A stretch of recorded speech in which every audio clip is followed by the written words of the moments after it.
Lah kami ini bayar pajak setiap tahun rutin. Kemudian jalan kami kok tidak segera diperbaiki.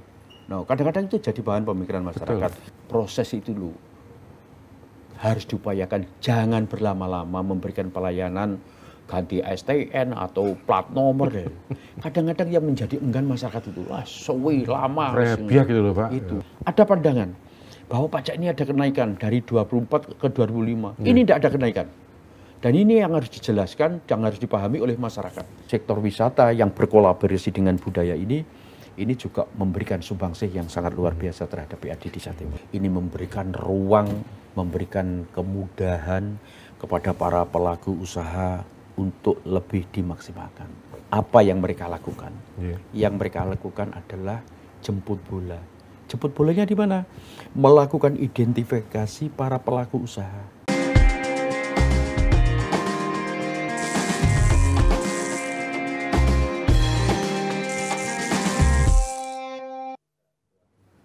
Assalamualaikum warahmatullahi wabarakatuh. Dulur Jawa Timur, jumpa lagi dalam Jatim Channel Podcast DPRD Provinsi Jawa Timur. Saya Iman Diartanto, kali ini kita punya kesempatan ngobrol-ngobrol santai tentang apa kira-kira? Tentang anggaran, ya, tentang potensi pajak dan retribusi antara kepatuhan dan keadilan. Kita punya peluang untuk ngobrol-ngobrol dengan Pak Guntur Wahono SE. Beliau adalah anggota Komisi C DPRD Provinsi Jawa Timur. Yang kalau saya nggak salah itu Komisi C itu membidangi keuangan. Pokok urusan duit kalau Pak Guntur gitu ya. Gimana nanti detailnya kita coba ngobrol-ngobrol dengan Pak Guntur yang sudah rawuh ke tempat kita. Sekaligus saya juga kasih kabar Pak Guntur ini membawa bendera dari fraksi PDI Perjuangan dan beliau juga merupakan satu di antara anggota parlemen Provinsi Jawa Timur dari Dapil 7. Ya, kalau nggak keliru Dapil 7 itu Blitar, Kota Blitar, Kabupaten Tulungagung. Ya. Nanti mohon izin. Pak Guntur, Assalamualaikum. Waalaikumsalam. Kalau nggak salah, Bapak ini pernah di Blitar ya Pak ya? Iya. Oh, sekarang ke provinsi? Ke Provinsi Jawa Timur. Dan dapat amanah sebagai anggota Komisi C DPRD Provinsi Jawa Timur. Kalau boleh saya ngangsu kabar Pak Guntur ini ngobrol santai aja sih, saya juga pengen tahu. Anggota Komisi C itu sebenarnya tugas pokoknya apa tuh Pak? Kalau kok katanya itu urusannya dengan keuangan. Iya. Ya.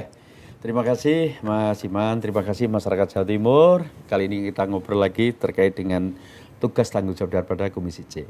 Komisi C ini membidangi masalah keuangan. Artinya Komisi C bermitra dengan dinas-dinas penghasil PAD. Nah, sehingga tugas dan tanggung jawab kami di Komisi C itu diantaranya bagaimana PAD Jawa Timur itu dari tahun ke tahun itu harus mengalami peningkatan. Sehingga harus komunikasi, koordinasi, melakukan kunjungan kepada badan usaha milik daerah, miliknya Provinsi Jawa Timur. Intinya itu, Mas. Tapi kalau dalam bahasa keuangan, apalagi di lingkungan pemerintahan, itu kan ada istilah pajak dan retribusi. Sekaligus saya tak sinau dari Pak Guntur. Kira-kira apa sih pajak, retribusi itu apa gitu? Kita sharing. Pajak itu adalah kewajiban masyarakat yang harus dilakukan. Kemudian kalau retribusi itu ada jasa yang mereka terima harus membayar retribusi. Nah, pajak itu adalah satu kewajiban yang harus dilaksanakan oleh masyarakat, maka dengan kesadaran tinggi tanpa ada paksaan, karena itu adalah satu kewajiban. Dan ini merupakan pendapatan yang masuk ke PAD Provinsi Jawa Timur. Nah, itu kalau misalkan pajak ini saya juga semakin dalam ingin tahu Pak Guntur Nyunsewu. Kalau bicara soal pajak itu kan sifatnya tadi wajib. Ya, wajib. Dan ada regulasi yang mengatur atau memayungi. Ada payung hukumnya.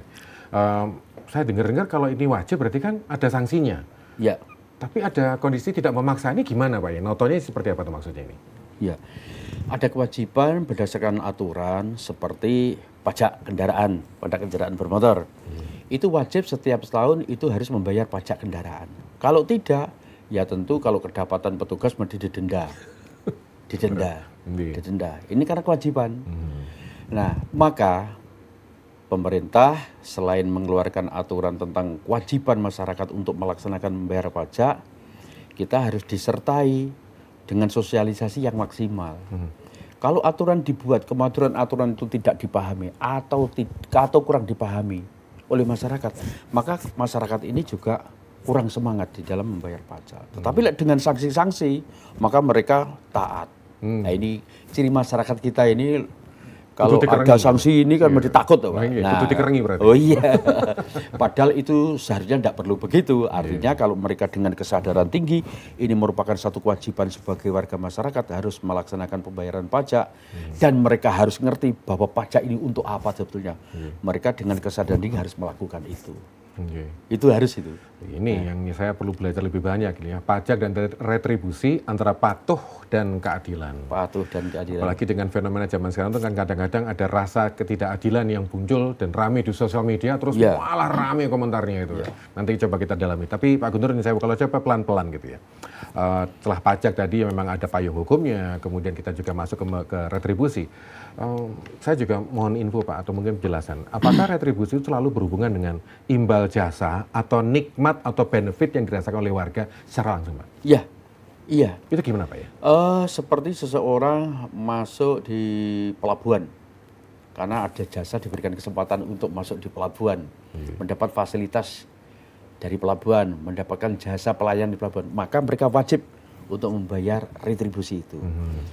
Di terminal, kemudian di stasiun, di mana. Itu kan mereka mendapatkan fasilitas, mendapatkan jasa. Nah, atas itu semua mereka juga harus membayar retribusi. Itu adalah pungutan-pungutan yang sah yang dilakukan oleh pemerintah yang sebetulnya dikelola oleh pemerintah dan dikembalikan lagi kepada masyarakat. Kadang ada persoalan, kadang ini kok tidak ada keadilan, kami bayar pajak, ini udah bayar. Dampaknya. Iya. Tapi apa yang kami nikmati kadang-kadang masyarakat itu. Contoh, lah kami ini bayar pajak setiap tahun rutin. Kemudian jalan kami kok tidak segera diperbaiki. Nah, kadang-kadang itu jadi bahan pemikiran masyarakat. Maka kewajiban yang dilakukan masyarakat itu harus disertai dengan apa yang mereka dapatkan. Pemahaman ini harus ada. Kalau masyarakat dengan sadar diri, dengan membayar pajak rutin, dengan melaksanakan kewajiban mereka dengan kesadaran diri, kemudian ada fasilitas yang juga mereka nikmati. Masyarakat, saya pikir kok dengan kesadaran tinggi mereka akan semangat untuk melaksanakan itu. Ini makin penasaran saya kalau perlu dengan Pak Guntur. Ada kata kunci Pak, kesadaran.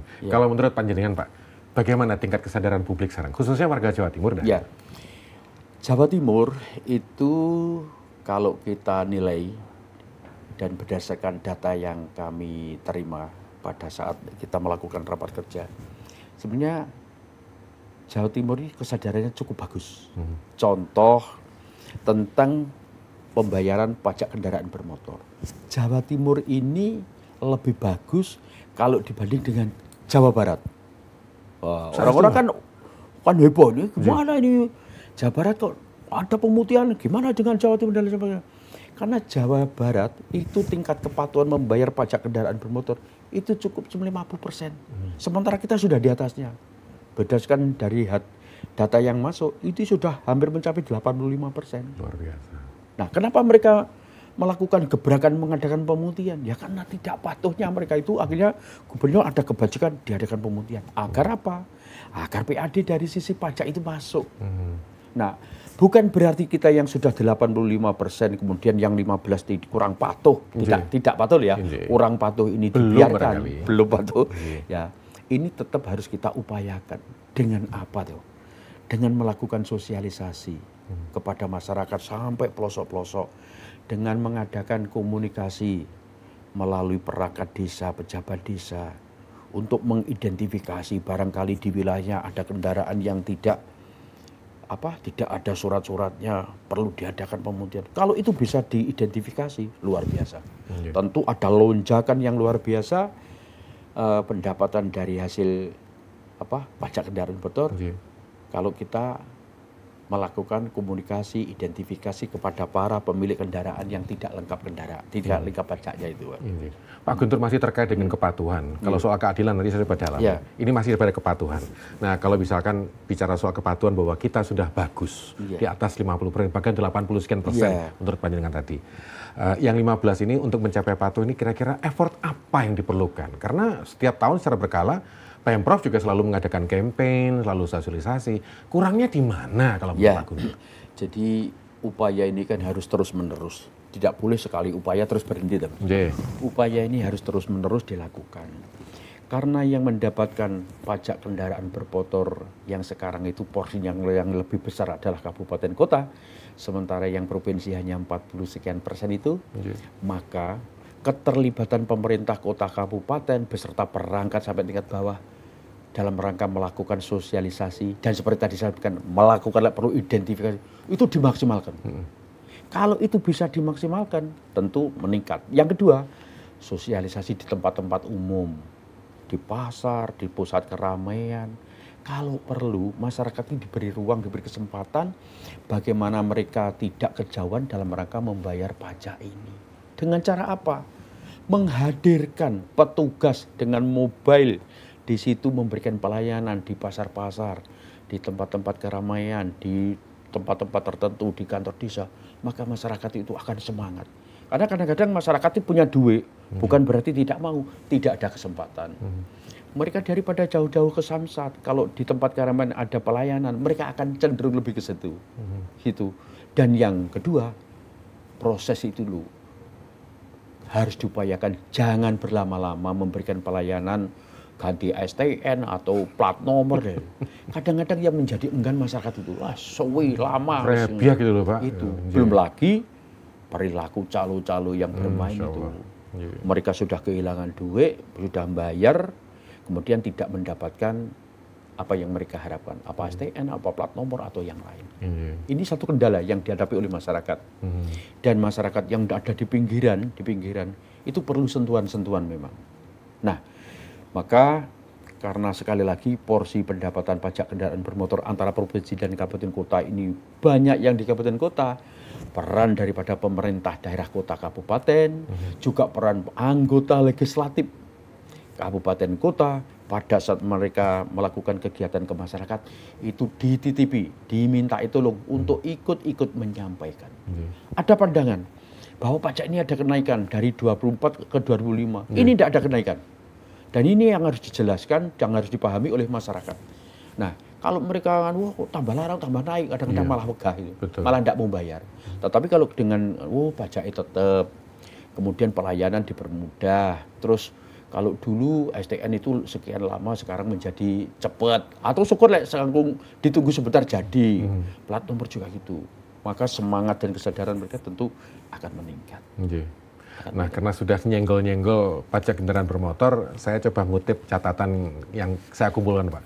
Kalau menurut informasi yang pernah saya baca, pajak di Jawa Timur ini meliputi berbagai jenis pajak, khususnya pajak daerah yang dipungut pemerintah daerah. Misalnya tadi Bapak matur juga pajak kendaraan bermotor, biaya balik nama kendaraan bermotor, pajak bahan bakar juga kalau saya nggak salah katut juga di situ, ada pajak rokok, pajak air permukaan, dan macam-macam. Kalau nggak keliru itu potensinya juga macam-macam. Sekarang ini mencapai angka berapa triliun Pak kalau bicara soal potensi itu? Waduh, detailnya belum tahu ya nih. Mohon maaf. Kalau menurut data yang saya kutip itu sekitar angka 13,07 triliun. Pak. Tapi mungkin dari data yang dikumpulkan rekan-rekan Komisi C, seperti apa Pak fakta realnya ya? Jadi saya pikir tidak jauh dari itu Pak. Dan data itu dikumpulkan melalui proses Pak. Melalui proses sehingga terkumpullah data, sehingga disuguhkan di komisi kami sesuai data yang pimpinan sampaikan itu. Ya, memang sementara ini Pak, banyak para pelaku usaha atau pabrik-pabrik rokok yang kecil, home industry itu kan banyak. Nah, legalitas mereka yang itu jadi persoalan. Kadang-kadang mereka tidak ngurus sehingga jadi temuan. Coba melalui dinas penanaman modal, perizinan terpadu satu pintu, memberikan kemudahan perizinan itu. Saya pikir mereka juga semangat kok Pak. Karena tidak ada para pelaku usaha yang tidak ingin punya izin, itu tidak ada. Semua mesti ingin legal. Karena dengan legal mereka akan leluasa bekerja. Dengan legal produksi mereka akan menjadi aman. Dengan legal kalau produksinya meningkat tentu hasilnya juga meningkat. Kalau produknya tinggi tentu penyerapan tenaga kerja juga tinggi. Terus kemudian labanya juga tinggi. Dan kewajiban mereka untuk membayar pajak, pajak daerah juga akan semangat. Karena apa? Karena mereka merasa dipermudah oleh pemerintah. Jadi kemudian itulah kira-kira yang harus kita suguhkan kepada masyarakat agar masyarakat punya kesadaran, tidak merasa itu menjadi beban, dan ini akan menjadi kewajiban mereka. kalau dalam bahasa Jawa barangkali urip disongko bareng-bareng kalau gitu Ya, ya. betul, Bangun Pak. Jawa Timur disongko bareng-bareng Ya, lewat ya, ya. kesadaran membayar retribusi dan pajak Membayar daerah. pajak, Tapi nyun sewu Pak, kalau bicara soal data, kami juga pernah dengar katanya ada semacam melos kehilangan dari potensi pajak kendaraan bermotor yang sekitar mencapai 4 triliun Ya. karena sharing dengan kabupaten kota. Ini dampak pengaruh pada Jawa Timur apa ya Pak ya? Loh iya tuh Pak, tentu banyak pengurangan atau pemangkasan anggaran-anggaran ke OPD yang mestinya dikelola dari anggaran sekian menjadi berkurang. Nah, dari lossnya anggaran yang 4 triliun sekian itu, maka harus ada satu upaya terobosan-terobosan menggali potensi PAD yang nanti bisa nutup anggaran yang loss sekitar 4 triliun lebih itu.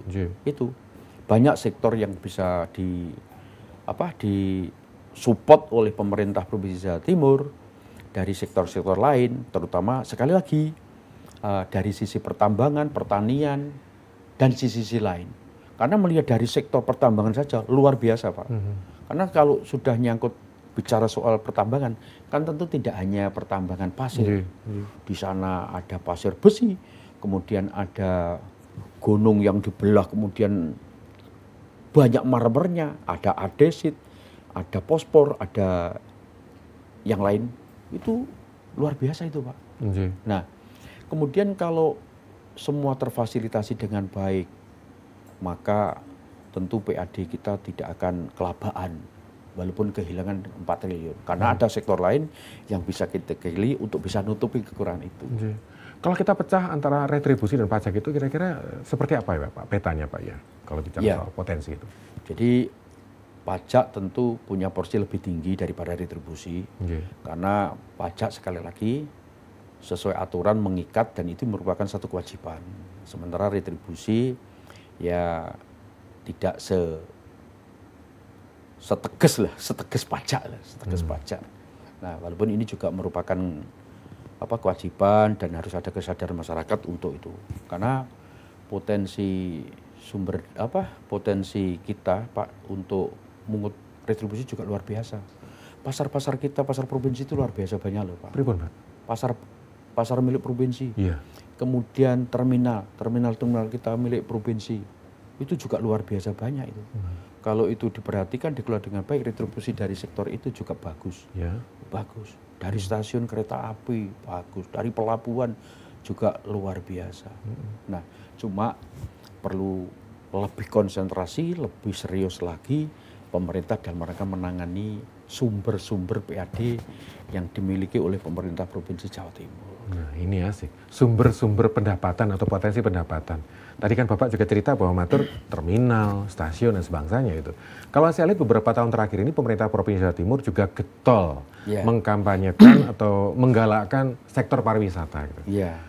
Apalagi Pak ya kira-kira mau yang bisa kita maksimalkan supaya PAD itu naik terus? Bentahun naik terus Pak? Naik terus. Jadi pariwisata ini Pak sebetulnya ya cukup bagus memberikan sumbangan, tetapi namanya pariwisata ini tidak bisa lepas dari budaya. Wisata dengan budaya itu jadi selalu beriringan. Kalau ini bisa jalan dengan baik, maka tentu akan mendatangkan para wisatawan. Pasti. Baik dalam negeri maupun luar negeri, yang itu juga sumber PAD. Nah, seperti, mohon maaf, perlu kami sampaikan, kegiatan di wilayah kami, dapil kami Blitar. di Blitar itu Pak, pada saat... Blitar itu reputasinya kalau nggak salah kota Bung Karno. Itu pada saat pada bulan Bung Karno, ini banyak para pengunjung Pak, luar biasa. Pengunjung tidak hanya nyekar, tetapi mengikuti kegiatan rangkaian bulan Bung Karno.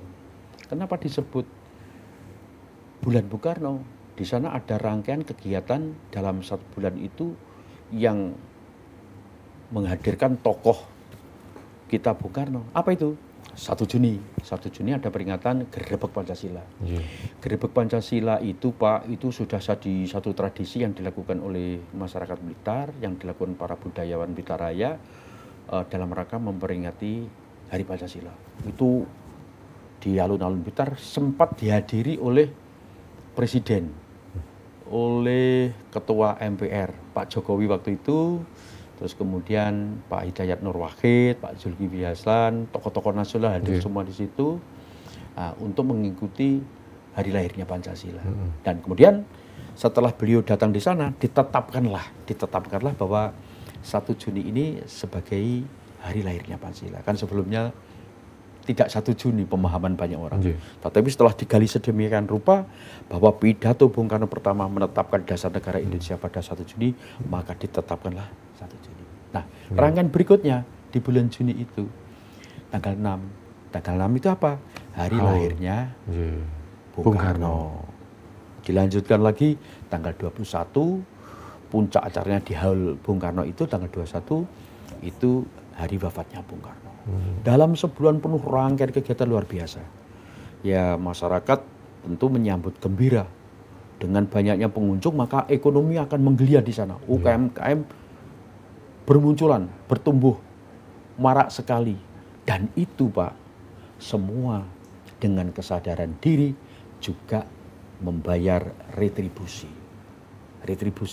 Luar biasa. 1 bulan penuh Pak? 1 bulan. Dengan rangkaian kegiatan. Dengan rangkaian kegiatan. Sampai nanti direncanakan pada Hall Bung Karno tanggal 21 Juni, pemerintah Kota Blitar kerjasama dengan Kabupaten Blitar itu mengadakan acara selamatan. Kalau dulu pernah dilakukan dengan 1.000 tumpeng, tapi kali ini disiapkan oleh Pak Wali Kota dengan 5.000 tumpeng. Yang nanti dinikmati oleh masyarakat yang hadir, yang ikut acara genduri itu Pak. Nah, ini sangat fenomena sekali. 5.000 tumpeng itu disiapkan oleh siapa? Oleh masyarakat Kota Blitar, Kabupaten Blitar.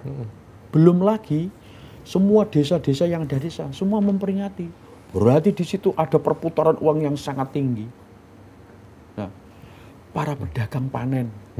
Karena dari wisatawan yang berkunjung itu mesti bawa duit ke situ. Pasti. Beli macam-macam, beli souvenir, ada kaos, ada macam. Nah, dilihat dari situ, PAD juga meningkat dari sisi retribusi. Tapi dalam skala itu kan Blitar Pak. Kalau misalkan kita tarik ke Jawa Timur, kira-kira event-event serupa itu, kalau kita coba contoh dan terapkan di kabupaten kota lainnya, ada nggak ya sumbangsihnya atau mungkin juga ikut andil dalam menambah PAD Jawa Timur? Ada Pak. Kalau dilihat dari sisi budaya yang ada di Ponorogo, itu setiap bulan Suro, itu semua desa Pak, semua desa mengeluarkan riok Ponorogo semua. Lah karena jumlahnya yang sangat luar biasa dan semua masyarakat terlibat, maka wisatawan dari berbagai daerah juga ngumpul. Ngumpulnya masyarakat banyak, ngumpulnya wisatawan yang hadir itu juga menumbuhkan UMKM yang ada di sana. Tidak hanya di Ponorogo, di Malang juga ada, di Banyuwangi dengan jangirnya yang luar biasa itu juga ada, di tempat-tempat lain juga. Nah, bahkan di sana Pak, itu ada yang namanya, yang digelar setiap tanggal 27 Juni, itu namanya Kirab Agung Nusantara. Itu suatu tradisi yang dilakukan oleh dulu para petinggi Majapahit sebelum semedi di sana di puncak Candi Palah Panataran, itu melakukan kirab. Nah, kirab, jalan di situ, sesuci, setelah suci di situ. Nah, sekarang itu rutin Pak. Dari berbagai datang, termasuk mohon maaf, itu simbol-simbol kerajaan dari berbagai daerah di wilayah Nusantara hadir di situ. Tidak hanya puluhan ribu, bahkan lebih dari 30-35 ribu. Loh itu warung-warung bertebaran di mana-mana. Orang jual rokok, orang jual minum, jual macam-macam di mana. Penginapan banyak sekali. Termasuk home industry di sekitar wilayah itu juga tumbuh kembang. Bahkan masyarakat yang dari luar daerah tidur di karpet pun sekalipun mereka lakukan dan siap untuk partisipasi. Lesehan bayar. Bayar Pak. Ya seikhlasnya ya. Tetapi paling tidak Pak, dari budaya, dari tradisi ini kan ada sesuatu yang bisa diambil oleh pemerintah. Apa? Sekali lagi, retribusi lagi. Sehingga sebenarnya sektor wisata ini memang sangat potensi mendulang PAD. Entah berapa ini angkanya yang masuk ke Jawa Timur, tetapi sektor wisata yang berkolaborasi dengan budaya ini juga memberikan sumbangsih yang sangat luar biasa terhadap PAD di Jawa Timur. Kalau nyandak soal UMKM yang berhubungan dengan hajatan, Iya. dengan tampilnya ribuan tumpeng. Iya. Luwe Pak saya. Iya. Tapi karena di sini aja cuma minum, monggo Pak saya Oke. ditemani ngujuk dulu, monggo Iya, nyantai. iya. Kita masih ngobrol-ngobrol Siap. di program Jatim Channel Podcast di PRI Provinsi Jawa Oke. Timur dengan tema besar kita pajak dan retribusi Pajak retribusi. antara kepatuhan dan keadilan. Sebentar.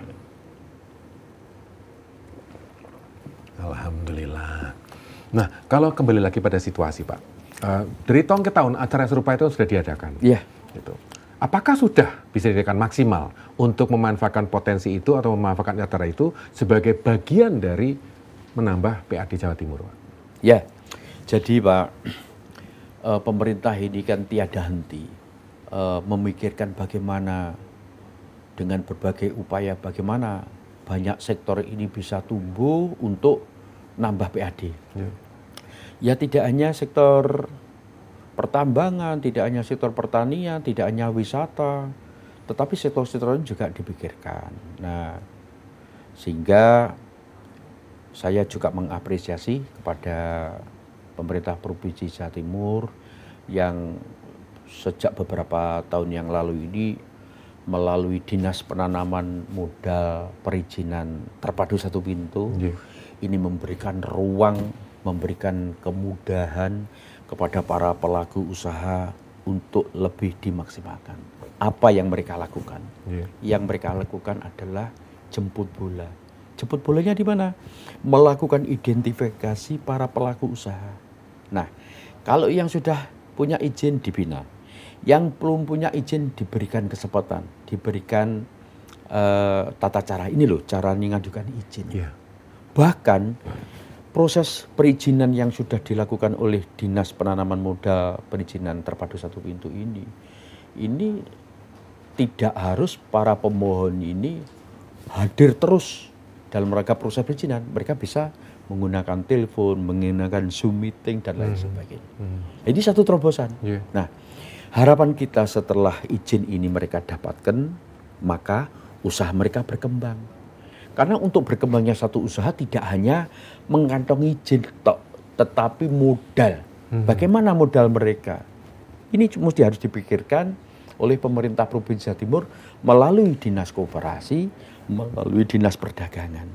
Nah, maka harus memberikan fasilitasi bagaimana para UMKM yang sudah mendapati izin ini ada modal yang cukup dengan bantuan lunak atau bantuan hibah atau bantuan yang dengan bunga sangat rendah. Model-model kredit usaha rakyat itu. Ya, kredit usaha rakyat. Makanya seperti Bank Jatim juga memfasilitasi itu Pak. Nah, setelah nanti mereka cukup modal, usahanya jalan, penyerapan tenaga kerja bagus, maka produk yang mereka hasilkan harus dijamin tidak ada kesulitan pemasaran. Kuncinya bagaimana? Dinas Perdagangan, Dinas Koperasi harus membantu mencarikan Bapak Aso. Siapa Bapak Aso itu? Mereka para pengusaha-pengusaha yang sukses, diharapkan harus bisa membantu menghadapi kesulitan-kesulitan yang dirasakan oleh para UMKM agar produksi mereka lancar pemasarannya. Karena sehebat apapun produksi yang mereka bikin, sebagus apapun label yang ditempelkan di situ, tetapi kalau pemasaran ini tidak lancar, maka produksinya juga akan tidak lancar. Penyerapan tenaga kerja sangat luar biasa.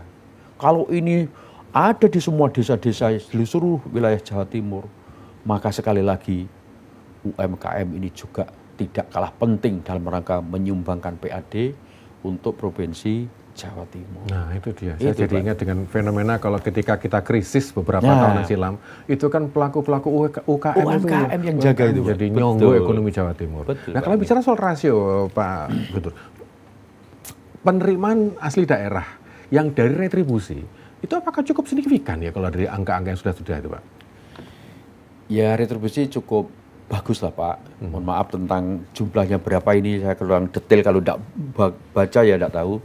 Cuma luar biasa. Karena dari tahun-tahun itu semakin menggeliat.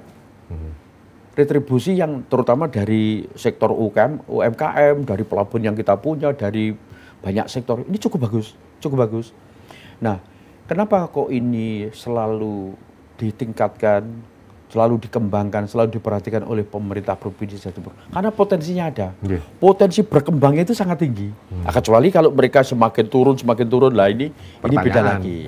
Karena ada ruang, ada kesempatan, punya potensi bisa dikembangkan. Nah, di samping juga memanfaatkan sumber daya alam yang mereka punya di sekeliling mereka. Memanfaatkan itu. Itu, Pak. Siap. Kalau bicara soal potensi mungkin masih banyak Jawa Timur kan sugih kayak kaya raya betul. Nah, kalau kembali pada situasi sekarang antara pajak dan retribusi, Pak Guntur punya penilaian atau punya kajian tentang ini.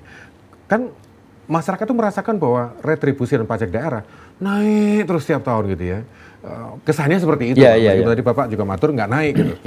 Seperti apa Pak kalau misalkan kita harus menyamakan cara pandang kita bahwa antara rakyat kroso munggah terus, urip tambah angel, tambah soro. Pripun Pak? Yang saya sampaikan tidak naik itu adalah pajak kendaraan dari tahun 24 di tahun 2005 tidak ada kenaikan. Tidak ada kenaikan. Harapannya apa? Tumbuh kesadaran. Nah, yang naik dari pajak-pajak yang lain. Nah, agar masyarakat tidak merasa itu menjadi beban, mereka harus diimbangi dengan pembangunan program-program yang menyentuh terhadap kepentingan masyarakat. Kalau pembangunannya itu jalan bagus, program-program yang bisa diserahkan masyarakat, terus kemudian masyarakat bisa merasakan itu, mereka itu tidak pernah mempersoalkan berapapun kenaikan pajak itu, Pak. Sepanjang aturannya jelas. Nah, yang jadi persoalan adalah naiknya pajak di luar ketentuan. Kenapa? Ada bermainnya oknum. Apakah itu ada? Ada, cuma saya tidak bisa sebut siapa karena oknum itu ada di mana-mana gitu loh. Itu Pak. Lah, maka menurut saya bagi masyarakat yang ingin membayar pajak dengan kesadaran tinggi, bayarlah pada tempatnya yang sudah ditentukan oleh pemerintah.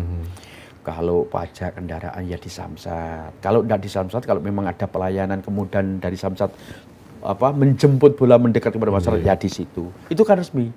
Tapi kalau melalui oknum-oknum ya yang tidak jelas lah ini yang menjadi beban. Nah, kemudian begitu ke pajak bumi bangunan dan lain sebagainya dan lain sebagainya. Itu Pak, bayar pajak pada tempatnya yang benar. Itu Pak.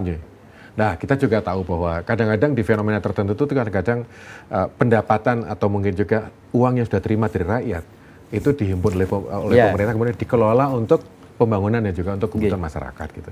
Tapi kan bukan rahasia lagi bahwa kadang-kadang di bocor gitu.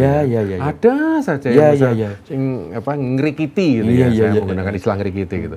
Gimana Pak fungsi pengawasannya? Ini pertanyaan yang sangat bagus Pak, dan ini sering saya sampaikan di masyarakat. Dan masyarakat punya kewajiban untuk ikut mengawasi anggaran pemerintah yang terjun ke masyarakat. Contoh, kalau pemerintah memberikan bantuan kepada masyarakat pembangunan infrastruktur, ya masyarakat jangan diam saja. Jangan hanya, dibangun, jangan itu. Tapi diawasi. Betul enggak? Infrastruktur ini andekan aspal, sebelum batu itu di bawah itu pasir. Setelah pasir baru sertu, setelah sertu baru batu, setelah itu baru pengaspalan. Itu kalau diawasi betul tata urutannya kurang lebihnya begitu. Tetapi kalau tidak diawasi, yang bawah mestinya pasir itu tanah Pak, lebo itu loh. Nah, kalau sudah terjadi begitu, maka proyek ini kualitasnya kurang terjaga. Pasti kurang bagus. Kalau kurang bagus, belum lama itu selesai dikerjakan, itu sudah hancur. Lek hancur sing salah sopo? Sing salah banyak orang, diantaranya rakyat sendiri. Karena apa? Tidak melakukan pengawasan terhadap program-program yang turun ke masyarakat yang sebetulnya dana itu bersumber dari mereka. Nah, ini saya sarankan. Terus kalau masyarakat menemukan itu bagaimana? Ini kok tidak cocok ini tata urutannya kok tidak benar, speknya kok tidak benar, besinya masih 20-an kok tinggal 16-an. Ya kontaklah punya wakil rakyat, ditelepon wakil rakyat, Pak. Proyek pembangunan jalan di desa saya, RT 1 RW 5, Dusun Tambaboyo, Desa Sumber, Kecamatan Sarukulon, Blitar, andekan begitu. Telepon. Maka anggota dewan mesti kontak bagian pengawas. Pengawas tolong dicek itu ada pembangunan tidak benar. Itu dicek Pak. Dicek. Dan ini sering saya lakukan begitu. Nah, maka kewajiban masyarakat selain mereka dengan kesadaran diri harus membayar pajak, mereka juga mengawasi anggaran yang dihimpun oleh pemerintah, kemudian dikembalikan lagi kepada masyarakat dalam bentuk program atau pembangunan itu. Itu Pak. kanal-kanal untuk pengawasan yang dilakukan oleh masyarakat itu seperti apa Pak ya? Karena tadi kan kesannya sudah terbuka, tapi ya indikator yang paling gampang kan kadang-kadang juga kejadian dulu baru rame. Gitu. Pripun Pak ya? Ya kesadaran, mereka harus paham bahwa itu harus diawasi. Dan mereka harus paham sekali lagi bahwa dana yang turun ke masyarakat itu dana yang bersumber dari mereka. Loh, kalau mereka sadar itu, begitu susahnya mereka menghimpun duit untuk bayar pajak, entah dari mana sumbernya, apa jual hewan ternak atau jual hasil pertanian untuk bayar pajak, mereka ya atensi. Nah, kepekaan sosial semacam inilah yang perlu kita dengungkan, suarakan agar mereka punya kesadaran. Dan yang kedua Pak, ini yang sekarang terjadi di masyarakat itu apa? Masyarakat itu apatis. Contoh di jalan yang barusan dibangun pada saat hujan deras ada air mengalir. Lah, mestinya kalau mereka punya kepekaan semacam itu, keluarlah mereka bawa cangkul. Kemudian air ini dialirkan kepada saluran air. Tetapi mana ada masyarakat sekarang mau begitu? Tidak ada. Lah itu tugasnya pemerintah. Tapi sebentar itu kena air, tidak ada habisnya proyek itu Pak. Baik itu aspal ataupun bentuk Korea sekalipun dihancur sudah kena air. Kalau sudah hancur, nah ngumpat-ngumpat masyarakat, pemerintah bangun jalan rusak. Padahal kesalahan bukan di pemerintah itu. Pertama pelaksana kualitas kurang bagus karena itu tadi. Yang kedua pengawasan masyarakat dan kepekaan masyarakat itu sendiri. Gimana dengan fungsi dewan Pak? Karena setahu saya kan fungsi dewan diantaranya adalah pengawasan dan juga budgeting. Nah sekarang fungsi pengawasannya dewan sendiri seperti apa itu Pak? Jadi kita mesti cek Pak, kalau waktu dulu kami berasa di Komisi D, kami harus datang ke laboratorium. Jadi pengajuan para kontraktor untuk mengajukan aspal yang untuk diterjunkan di masyarakat dan mereka pembangunan itu, yang bagaimana? Ini masuk spek apa enggak? Nah ini kita melakukan monitor. Itu pertama. Yang kedua, kita turba ke masyarakat, dicek. Di lapangan ini pembangunannya di mana dilihat, dicek itu. Oh ini tidak cocok, tidak cocok ya kita tegur. Mas ini tidak benar ini, tolong ini suruh bongkar Pak. Kenapa kok begitu? Karena kami tahu kami harus berjuang untuk kepentingan rakyat. Uang yang digunakan itu adalah uang dari mereka bayar pajak, bayar retribusi dan pungutan-pungutan sah lainnya yang dilakukan oleh pemerintah. Kalau saat dikembalikan masyarakat terjadi kebocoran, maka yang kebocoran itu harus bertanggung jawab.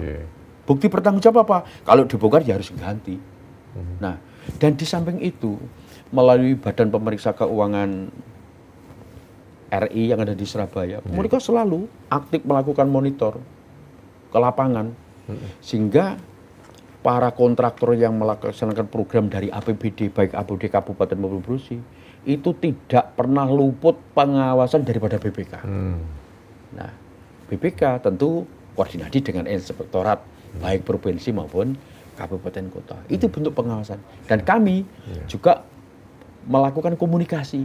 Tujuannya apa? Menjaga agar kualitas pembangunan yang berasal dari APBD, karena sejatinya APBD ini sebagian berasal dari pajak dan retribusi yang berasal dari masyarakat, harus dijaga sedemikian rupa agar masyarakat puas.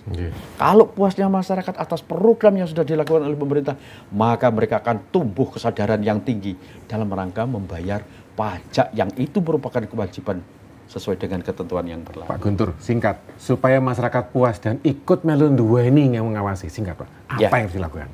Monggo, ada saran Pak? Kita atas nama penyelenggara pemerintahan harus berbuat terbaik untuk masyarakat. Lek anggota dewan dan pemerintah wis sabelo untuk kepentingan rakyat, membela untuk kepentingan rakyat, maksimal bekerja untuk kepentingan rakyat, maka insya Allah masyarakat akan puas. Dan tugas kita mendengarkan suara rakyat, memperhatikan apa yang menjadi kita, memperjuangkan apa yang dikehendaki rakyat. Kalau dengan rakyat puas, maka rakyat dengan kesadaran tinggi sekali lagi akan tumbuh di dalam hati dan benak sanubarinya untuk sadar diri membayar pajak. Merinding. Itu dengar Pak Guntur matur gitu merinding saya. Vox Populi, Vox Dei. Luar biasa. Pak Guntur matur nuwun untuk rawuh. Mudah-mudahan kita bisa ngobrol-ngobrol lagi Sama-sama. di Jatim Channel Podcast Terima DPRD kasih, Provinsi dengan tema-tema yang lain. Matur nuwun. Terima Pak kasih, Guntur. Pak. Terima kasih juga pemirsa yang sudah mengikuti dialog kita. Mudah-mudahan saja dialog ini bermanfaat sekaligus menambah cakrawala pemahaman tentang pentingnya pajak daerah dan juga peran serta masyarakat terhadap pembangunan di Jawa Timur. Saya Iman Dwi Hartanto. Assalamualaikum warahmatullahi wabarakatuh.